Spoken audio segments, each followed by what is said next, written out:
Todo mundo conhece Napoleão Bonaparte, é uma figura fascinante, né? E muito controversa, um espírito muito evoluído, e que, na opinião de Chico Xavier, dos guias espirituais a quem ele tinha acesso, e dos guias espirituais a quem eu, na minha muito maior limitação, tenho acesso, um missionário que se desviou, um grande gênio do plano sublime, mas muito mais desenvolvido em inteligência do que em sentimento e coração. Quando desceu, se empolgou com o poder. Poder como muita fortuna, com muita beleza, cada um de acordo com o seu nível de problemas e tentações, é muito difícil administrar. Napoleão Bonaparte tinha uma mente prodigiosa. Ele nasceu em 1769, para os curiosos, morreu em 1800, ou desencarnou, faleceu, blá, blá, blá, blá. Ninguém se assuste com o meu palavreado, cada um fique livre para traduzir ao seu modo. Em 1821, antes de completar os seus 52 anos, com 51. Cheque as datas de nascimento e morte por favor, Napoleão Bonaparte diz assim, olha que coisa machista, horrível, que chega a dar arrepios. Vocês têm aquela situação que dá um arrepio na espinha? Que machista isso. Mas vou dizer, era século XVIII, início do século XIX, ele devia ser gay enrustido. Deixa eu me vingar aqui, aproveitar que eu posso falar à vontade. Porque também não escondo sobre minha orientação. Então, eu acho que era gay enrustido, não podia dizer na época, mas foi responsável pelo Código Napoleônico de introduzir, ele pediu que introduzissem a descriminalização da homossexualidade. Foi, para a época dele, já um grande vanguardista, deu um jeito de introduzir a descriminalização da homossexualidade. O Código Napoleônico, gente, tem mais de 200 anos isso. Pois bem, ele dizia que as mulheres dormiam 8 horas, os imbecis 6 e os homens 4. Precisava a gente mandar esse cara tomar água de coco, né, que fresquinha, gelada na praia, né? Isso é só para relaxar, a gente precisa de usar humor para assuntos tão sérios. Porque se a gente ficar sem humor em assuntos tão delicados, vai descambar para as pretensões de superioridade ou de verdades absolutas que acontecem nos meios religiosos ou espirituais como o nosso. Mesmo que não seja um religioso convencional, é circunvizinho. As ilusões são parecidas, mas tem doutrina e ilusão também em outros ambientes. Inclusive, como falei, como as academias às vezes são intoxicadas de doutrinas e lavagens cerebrais. A pessoa parece, a gente vê, o cara está falando e o olho fica injetado, né? Não que a pessoa empolgada não possa, em um certo momento, arregalar os olhos, né? Ficar mais... Mas é aquela pessoa que liga no automático, ela está sempre em transe. Ela está sempre representando uma personagem que ela mesma criou e não percebeu. Obrigado. Napoleão Bonaparte, 1769, 1821, datas, nascimento e morte que eu faço. Muito obrigado. O pessoal dos bastidores. Pode se equivocar mesmo. Já foi corrigido aqui algumas vezes, né? Acontece isso. E com fé em Deus, né? Graças a gente tem coisa boa, não tinha isso antigamente. A gente tinha que ir para a biblioteca, não achava, ficava pé da vida para a biblioteca da faculdade, da universidade, não encontrava. Dicionário, palavras. Às vezes, aí eu me lembro de felizmente na parte de dicionários era boa. Então pegava, não encontrei, tem essa palavra, tem. Aí ia para a faculdade, para a biblioteca da universidade, pegava, tinha um que tinha 7, 8 volumes, um dicionário. Aí tá. Eu sabia que tinha essa palavra. Nós que somos apaixonados por português, né? E temos o cuidado, porque trabalhamos com a palavra, precisamos, né, ter esses, né?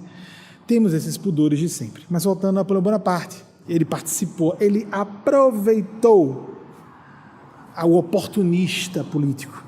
Ele aproveitou o momento. Ele começou com muito ideal e se enveredou pelo campo do poder. E se coroou. Vocês devem se lembrar que poucas realezas tiveram a honra, era assim no passado, né, de serem coroadas pelo Papa. Porque geralmente era um bispo, um cardeal, alguém do país que representava a Santa Madre Igreja, com todo respeito aos religiosos, à Igreja Católica. Mas voltando ao assunto, Napoleão Bonaparte, essa história é uma situação bem famigerada, porque o famigerado tem um tom pejorativo. Se for falar só célebre, pode ficar só famoso, mas o famigerado pode ter uma conotaçãozinha um pouco... Vamos deixar o famigerado, então.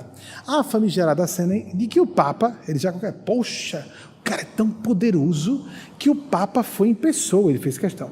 Como tinha poder, trouxe o Papa foi lá coroá-lo, ele arrebata a coroa das mãos do Papa e põe sobre sua cabeça. Coragem da pega de fazer... Pega é um palavrãozinho em Sergipe. Pega é um passarinho. Viu, gente? Pega. Aí, coragem da pega, para não dizer um palavrão, né? Uma coragem da pega desse sujeito de pegar a coroa das mãos do papai, veio eu que vou me coroar. Porque se eu ponho a coroa na minha cabeça, o que é que eu estou dizendo? Eu tiro quando quiser. Foi isso que ele. A mensagem.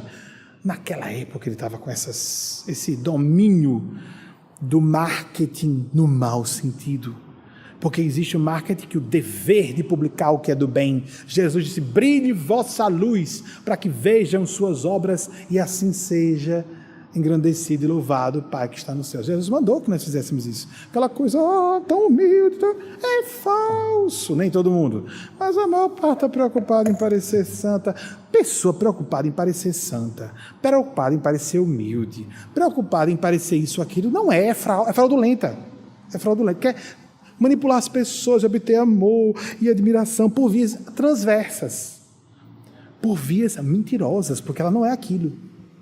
Bem, sigamos.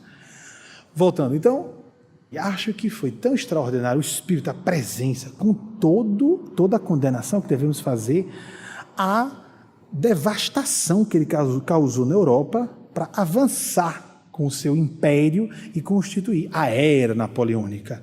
Ele foi um tirano, sem dúvida, isso é indiscutível. Vários autores, inclusive, acham que ele se tornou um dos anticristos, aqueles que trabalham com a interpretação dos textos de Nostradamus.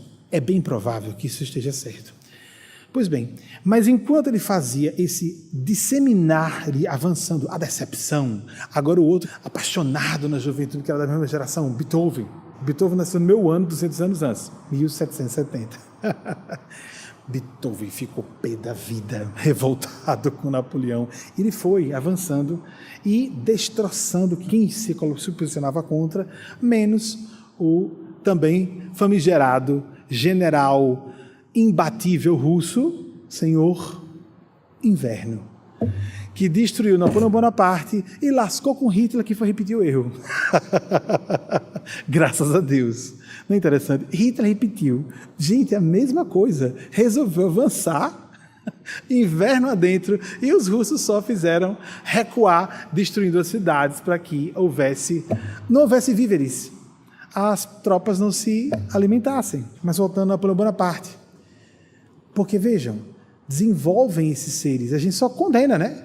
O cara, enquanto ele disseminava, ele saiu distribuindo uma série de ideais franceses no bojo, o sistema médico decimal, eu não vou lembrar de muitos detalhes aqui, mas uma série de padrões universais que nós usamos foram disseminados por Napoleão Bonaparte, inclusive os princípios de direito importantes, né?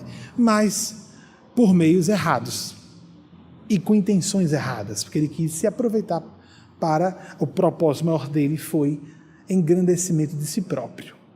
E ficou óbvio, né? Um certo dia, eu não sei, gente, se foi em Elba, quando ele primeiro foi preso, ou se foi em Santa Helena, quando foi a derrocada final, onde ele morreu, a ilha de Santa Helena. Sempre assim, o cara